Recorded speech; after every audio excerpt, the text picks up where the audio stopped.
አሰላሙ አለይኩም ውድና የተከበራችሁ የቻናሌ ቤተሰቦች እንዴት ናችሁ? ዛሬ በሚገርም ቪዲዮ መጥቼላችኋለሁ። ቪዲዮን በላይክ ጀምሩት፣ ላይክ ያረጋችሁ ጀምሩት። ውድ ቤተሰቦቼ ጸጉር ያለ ማቋረጥ የሚያሳድግ ጸጉር የሚያለሰልስ በተለያየ አይነት መንገድ የምትጠቀሙት ውህድ ነው ይዤላችሁ የመጣሁት። ቀጥታ ወደ አሰራሩ እንገባለን። አንድ ማንኪያ ቆሮንፉድ አርጌያለሁ እዚህ ጋር አንድ ማንኪያ ሙሉ አብሽ ተጠቅሜያለሁ።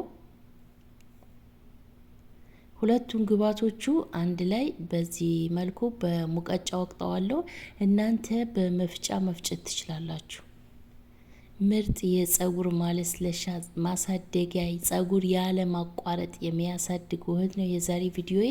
የሚገርም ቪዲዮ ነው። ቪዲዮውን እስከ መጨረሻ ተከታተሉት። ሀሳብ አስተያየት ካላችሁ ኮሜንት ላይ አስቀምጡልኝ።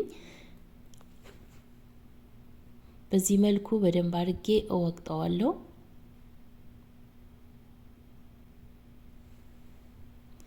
ሌሎችን ግብአቶች ስላሉ ቪዲዮውን እስከ መጨረሻ ተከታተሉት። እነዚህ ሁለቱ ግብአቶች በዚህ መልኩ በደንብ አድርጌ እወቅጣቸዋለሁ።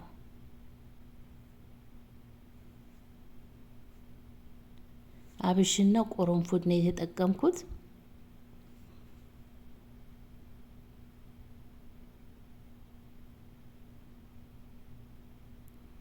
እናንተ መፍጫ ካላችሁ በመፍጫ መፍጨት ትችላላችሁ። የወቀጥኩትን አንድ ላይ ሁለቱን ግብአቶች በዚህ መልኩ በድስቴ ጨምራለሁ።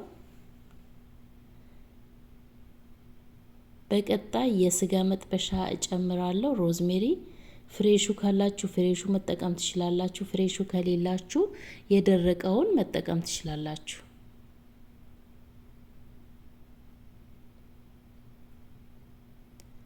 በቀጣይ ተልባ አንድ ማንኪያ ልክ እንደነዛው በነዛው ልክ ቆሮንፉዱ ትንሽ አነስ ይላል። አብሹን አንድ ማንኪያው ሙሉ ነው የተጠቀምኩት። ተልባውም እንደዛው አንድ ማንኪያው ሙሉ ተጠቅሜያለሁ። በቀጣይ ከርከዴ እጠቀማለሁ፣ የአበባ ቅጠል።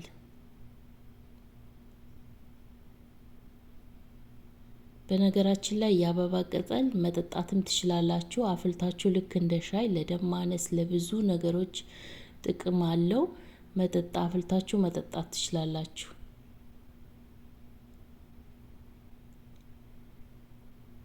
ሁለት ብርጭቆ ውሃ ጨምራለሁ። ይሄንን ግብአት በውህድ መልክ መጠቀም ትችላላችሁ። በስፕሬ መልክ በተለያየ በሂና ስትሰሩ ሂና ካላችሁ ቀሲል ካላችሁ ቀሲል መስራት ትችላላችሁ። እንዴት አድርጋችሁ እንደምትሰሩ መጨረሻ ላይ ነግራችኋለሁ። የሚገርም የጸጉር ውህድ ነው። ውድ ቤተሰቦቼ ቪዲዮን ላይክ አድርጉት። ሰብስክራይብ ያላደረጋችሁ ሰብስክራይብ በማድረግ ቤተሰቤ እንድትሆኑ በአክብሮት ጠይቃለሁ። ቪዲዮውን ላይክ አድርጉት። ሀሳብ አስተያየት ካላችሁ ኮሜንት ላይ አስቀምጡልኝ። እንድሰራላችሁ የምትፈልጉት ነገር ካለ በኮሜንት አሳውቁኝ፣ ይዤላችሁ እመጣለሁ።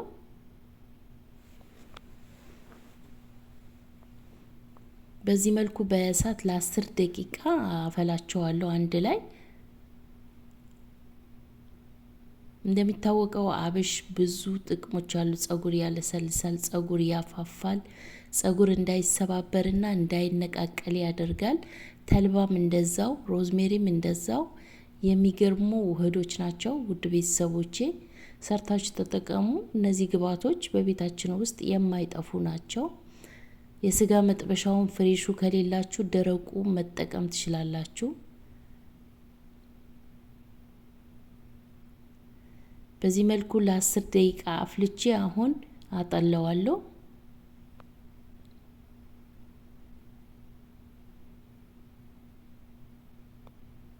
ትንሽ ስለሚወፍር ጸጉራችን ላይ ራሱ ስንቀባው ለስላሴው ልነግራችሁ አልችልም።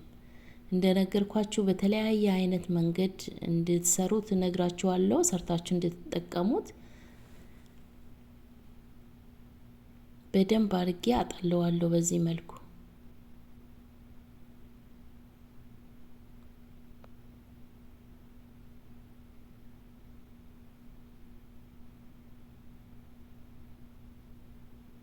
አንድ ላይ መፍጨት ትችላላችሁ። ልክ በዚህ መልኩ አንድ ላይ ፍጭት አርጋችሁ ከዛ በጨርቅ ነገር ማጥለል ትችላላችሁ። እኔ አሁን ይሄኛው አልጥለውም፣ ድጋሚ ውሃ ጨምሬ ሌላ ውህድ ሰራበታለሁ።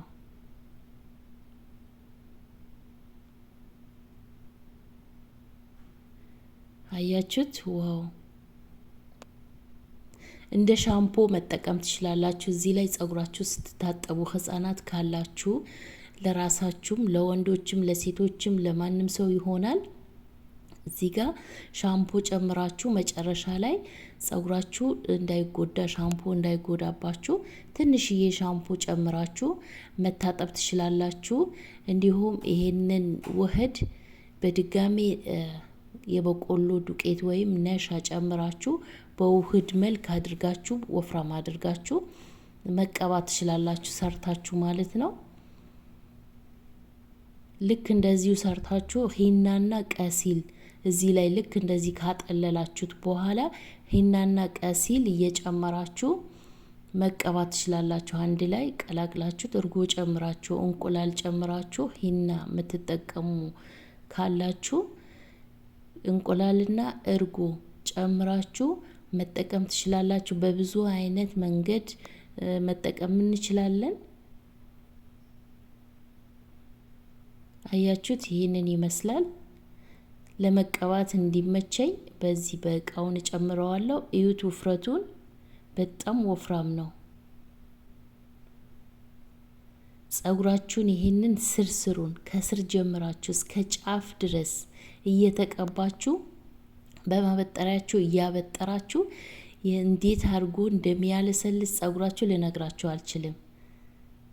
ልክ እንደዚህ ተቀብታችሁ ከስር ጀምራችሁ እያበጠራችሁ ጸጉራችሁን ባንዴ ነው የሚበጠርላችሁ። ሲበጠር አያስቸግርም፣ ልስልስ ነው የሚያደርግላችሁ። እየተቀባችሁ አበጥራችሁ ከዛ አንድ ላይ ስብስብ አድርጋችሁ በላስቲክ ሸፍናችሁ በላስቲክ ከሸፈናችሁት በኋላ ከላይ ጨርቅ ደርባችሁ በደንብ አድርጋችሁ እሰሩት፣ እፍን አድርጉት።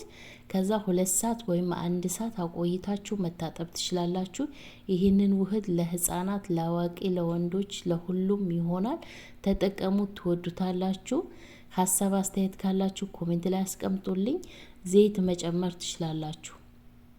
ማንኛውም ዘይት እናንተ ለራሳችሁ ለሚስማማችሁ የምትጠቀሙትን ዘይት ጨምሩበትና አንድ ላይ መቀባት ትችላላችሁ። እኔ ዘይት ጨምሬበታለሁ። ውድ ቤተሰቦቼ አያችሁት? ይሄንን ይመስላል። ውፍረቱን እዩት።